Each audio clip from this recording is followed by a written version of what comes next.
Alors mon métier, c'est de la pédagogie, de la sensibilisation, de l'éducation vis-à-vis de tous les publics. Je travaille avec les accompagnateurs en montagne, les professionnels du tourisme, les hébergeurs.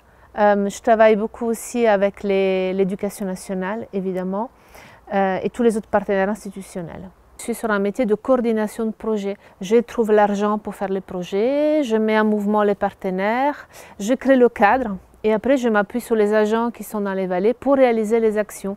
C'est-à-dire que c'est eux qui vont concrètement dans les classes ou vis-à-vis du grand public pour faire des animations. Et une partie de mon travail se fait au bureau. Donc je suis vraiment dans la matière grise, conception. Et une partie de mon travail se fait plutôt sur le terrain pour des réunions notamment de construction de projets avec les partenaires.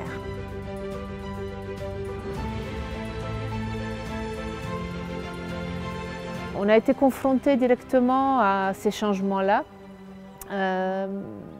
Qu'est-ce que ça veut dire dans un territoire de montagne, de faire face et de s'adapter à des changements qui peuvent arriver subitement à l'espace de quelques heures. Il faut évacuer des maisons, il faut évacuer, les routes sont détruites, des arbres, des maisons sont emportées, des gens meurent. Finalement, ce qui se passe ici, ça peut arriver n'importe ailleurs en fait. Et du coup, notre expérience peut aider aussi d'autres territoires à s'adapter, à se préparer à ce type d'événements que malheureusement, je pense, vont être de plus en plus fréquents.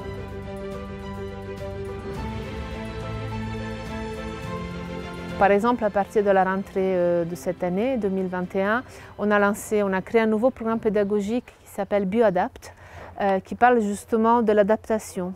Alors l'adaptation de quoi? L'adaptation de la faune et de la flore à la vie en montagne, mais également à d'autres changements, comme ça peut être la vie nocturne, ça peut être les changements climatiques en cours et à venir. Donc c'est une thématique un peu large, mais qui permet déjà d'amorcer un peu ces notions.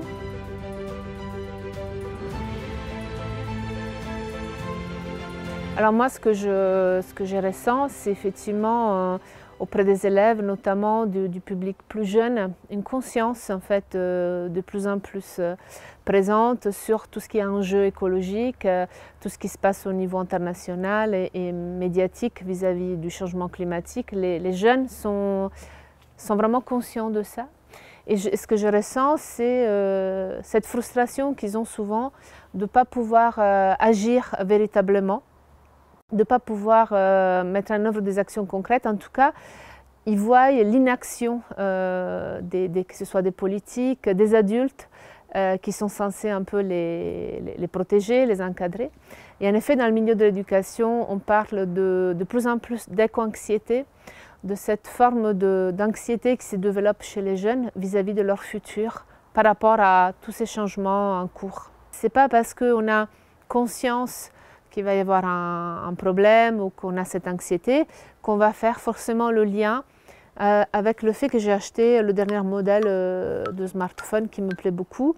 Et je ne fais pas forcément le lien avec tout ce que cela implique derrière en termes de pollution, en termes d'impact sur la planète. Donc il y a aussi un décalage par rapport à cette conscience-là et sur comment moi je peux agir en tant que citoyen sur des choses aussi simples que ça. Et en fait, je pense que vraiment, ce qu'on essaie de faire aussi, c'est de redonner cette conscience quand on les amène dans la nature. Déjà, de leur montrer qu'on peut prendre du plaisir et être bien sans forcément avoir du numérique avec soi.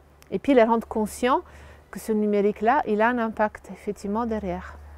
J'ai l'espoir que cette reconnexion à la nature aide justement à une autre relation, à un autre mode sociétal, et je pense que c'est possible.